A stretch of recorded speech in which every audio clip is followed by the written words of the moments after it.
Le parc, le foncier, la maison qui est aussi, le chiffre d'affaires, les structures, ça nous a coûté 850 000 €. L'avantage d'un parc de jeux gonflables, c'est qu'une fois la mise de départ investie, plus besoin de mouiller la chemise. Le business roule presque tout seul. Au départ, il fallait déjà trouver un terrain et investir dans les jeux gonflables. Pascal a fait d'une pierre deux coups. En 2013, il rachète ce parc avec une quinzaine d'attractions. Ce n'était pas donné. Chaque jour, c'est le même rituel, tranquille. Pascal passe la tondeuse afin que les pelouses soient impeccables. Tous les matins et tous les soirs. Puis il gonfle les attractions. Rien de plus simple, il suffit d'allumer ces gros boîtiers électriques et des souffleurs donnent vie à ces structures.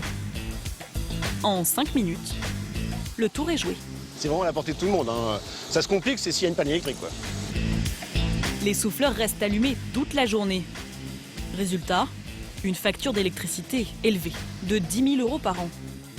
Mais Pascal fait des économies sur un autre poste, Et voilà. les salaires du personnel. C'est bon, on peut y aller. Il tient lui-même la caisse. Merci.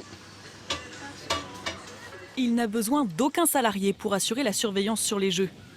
Les enfants sont sous la responsabilité de leurs parents. Pascal a tout de même embauché une personne pour tenir ce snack. Vous avez maillot, ketchup, tout ça ici. Très bien, merci. Beryl, sa compagne. Il la rémunère au SMIC durant les 6 mois de la saison. Eh ben, bon appétit. Merci. Des frites, des tacos, des panini, des crêpes, des encas pas chers et rapides à préparer. Cette seule activité augmente le chiffre d'affaires de quasiment 15%. Presque. Ça fait but ou pas? Alors ça marque les enfants? Seul souci pour Pascal, les jeux gonflables s'usent vite. Leur durée de vie est de 5 à 10 ans. On est tout le temps obligé de rénover parce que, parce que les jeux sont en fin de vie.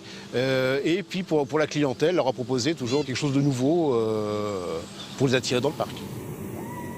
Cette année, Pascal Boiramé mise beaucoup sur son nouveau jeu.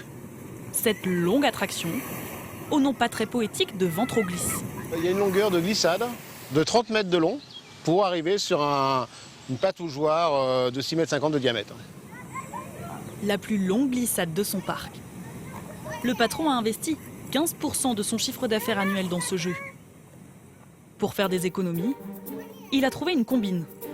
Plutôt qu'acheter l'attraction toute faite avec une structure métallique pour la soutenir, il a fait venir un tractopelle pour modeler une butte de terre de 7 mètres de haut. Le jeu lui a tout de même coûté 7 500 €, plus 7 500 € pour la butte. Au total donc, 15 000 €. À ce prix-là, mieux vaut être particulièrement regardant quand on investit dans des jeux gonflables. Sur Internet, on en trouve à petit prix. Pour ce toboggan aquatique fabriqué en Chine, comptez 200 à 500 $. Et pour ce château, de 500 à 1200. Pour être sûr de la qualité de ces jeux, Pascal Boiramé préfère y mettre le prix. Il fait confiance depuis ses débuts à une entreprise française.